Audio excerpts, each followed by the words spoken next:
Thai restaurant open कर दिया, तो बाद में लड़की ने उनको किक करवा दी और सारा बिज़नेस का खुद ही संभाल लिया। इसी प्रोसीजर में आप थाईलैंड में कुछ बाय कर सकते हो, प्रॉपर्टी वगैरह बाय कर सकते हो, और अदरवाइज़ आप फॉरेनर के डायरेक्ट नेम पे आप कुछ भी बाय नहीं कर सकते कुछ property. Hello guys, welcome back. मैं हूं गुलजार और मैं हूं इस वक्त थाईलैंड के सिटी पटाया में। सबसे पहले तो आप सब दोस्तों का, भाइयों का बहुत बहुत शुक्रिया कि आपने मेरी पिछली वीडियो को बहुत ही प्यार दिया, बहुत ही अच्छे अच्छे कमेंट आए और बहुत ही सपोर्टिव लोगों ने कमेंट दिए। आज का कुछ टॉपिक है, कुछ दोस्तों के क्वेश्चन थे कि हम थाई में कैसे कंपनी ओपन कर सकते हैं और कैसे प्रॉपर्टी बाय कर सकते हैं। इससे पहले आपको लेके चलते हैं पटाया व्यू पॉइंट पे। वहाँ पे कुछ हो रहा था कल कल्चरल डांस और प्रे वगैरह, और आपको कुछ दिखाते हैं उसके शॉर्ट्स और उसके बाद आते हैं मेन टॉपिक की तरफ।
जी गाइस, वेलकम बैक। अभी आते हैं मेन टॉपिक की तरफ।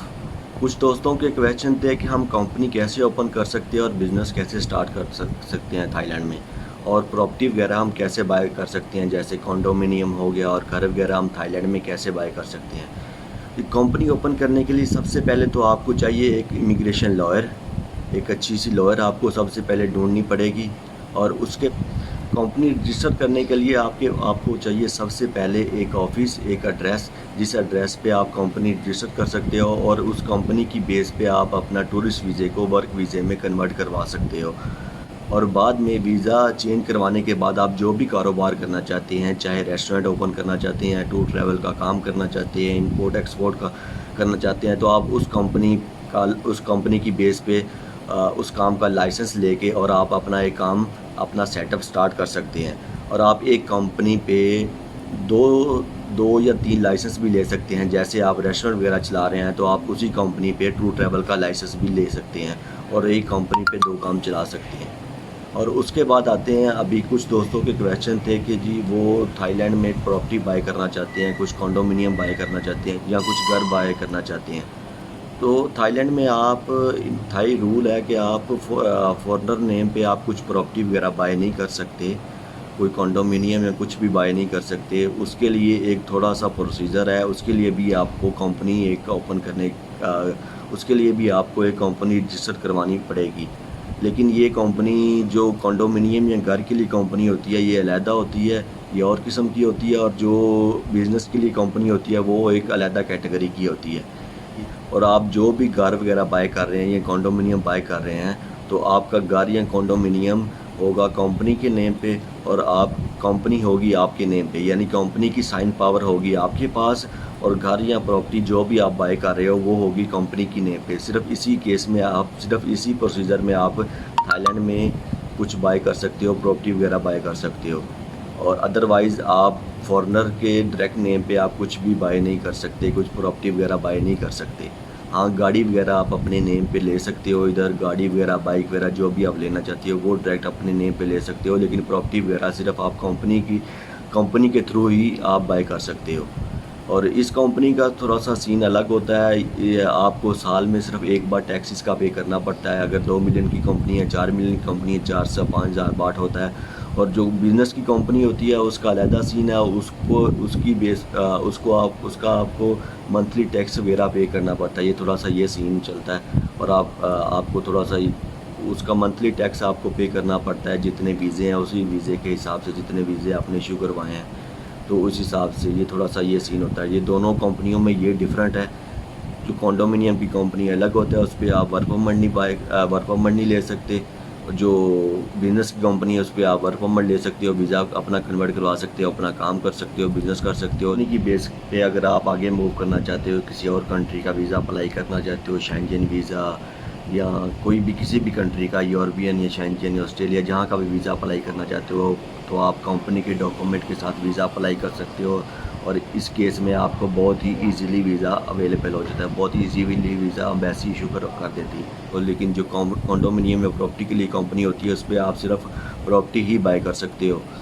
और बिज़नेस के लिए आप जो कंपनी ओपन कर रहे हो उसके लिए आपको चाहिए एक थाई पार्टनर, क्योंकि थाई का रूल है कि 51% जो कंपनी का ऑनर थाई होगा और 49% जो कंपनी का ऑनर वो फॉरेनर होगा।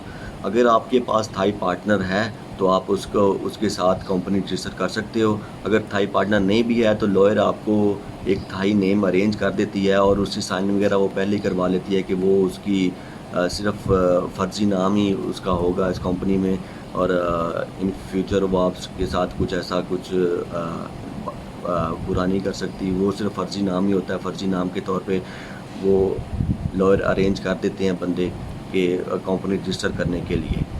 अगर किसी भाई की गर्लफ्रेंड वगैरह है तो वो गर्लफ्रेंड का नाम भी अपने डलवा सकता है कंपनी में। आपको साइन पावर अपने नाम पे रखनी पड़ेगी, क्योंकि काफ़ी इधर कांड वगैरह होते हैं, काफ़ी इधर ऐसे सीन हुए हैं मैंने देखे हैं। जिसे दोस्तों ने कंपनी ओपन की, उसने सारा कंपनी थाई के नाम पे कर दी, साइन पावर भी थाई पे नाम पे थे। वो पहली दूसरी बार आए थे, उनको इतना पता नहीं था। साइन पावर भी थाई के नाम पे थी, सारा बिज़नेस ओपन कर दिया, जैसे मसाज पार्लर ओपन कर दी या रेस्टोरेंट, थाई रेस्टोरेंट ओपन कर दिया। तो बाद में लड़की ने उनको किक करवा दी और सारा बिज़नेस का खुद ही संभाल लिया। तो साइन पावर अगर आप गर्लफ्रेंड का नाम भी ऐड कर रहे हो तो लेकिन साइन पावर अपने नाम पे रखो, साइन पावर अपने हैंड में रखो, ताकि कल को अगर आप उसके साथ वो पंगा भी करे तो आप उसको ईज़िली किक करके कोई और नाम डलवा सकते हो। ये थी कुछ कंपनी के हवाले से डिटेल, और कैसे प्रॉपर्टी आप बाय कर सकते हो उसकी डिटेल। और आप सबसे रिक्वेस्ट है कि भाई के चैनल को लाइक कीजिए, सब्सक्राइब कीजिए और अपना कमेंट ज़रूर कीजिए, अपनी कीमती राय का इजहार ज़रूर कीजिए। और ऐसे ही साथ बने रहिए, इंशाल्लाह और भी इन्फॉर्मेटिव की वीडियो आपके साथ शेयर करते रहेंगे। ओके बाय, मिलते हैं फिर किसी और वीडियो के साथ। अल्लाह हाफिज़।